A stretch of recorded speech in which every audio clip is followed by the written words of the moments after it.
this season. And of course, my partner right here. Welcome, partner.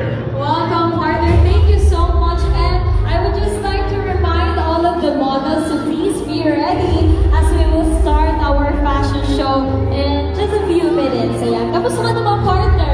I'm a good partner, of course. I've been very busy doing recording for commercials, radio, and TV, voiceovers. Wow, and thank you so much because you joined us for this event. And also, I would just, gusto ko lang kapusayin ng ating mga audience.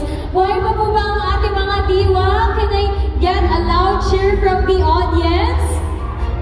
Ay naku, mukhang mga gutom na po yata.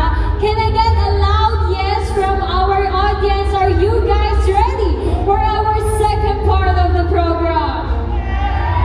Ayan, that is what I'm talking about. Wait, my partner. Yes, and this afternoon, this night, guys, we'll be witnessing 10 fashion designers who will showcase their, of course, creations and designs. Because here in the Philippines, we still have a lot of designers or fashion designers who are very talented. Pang international yung quality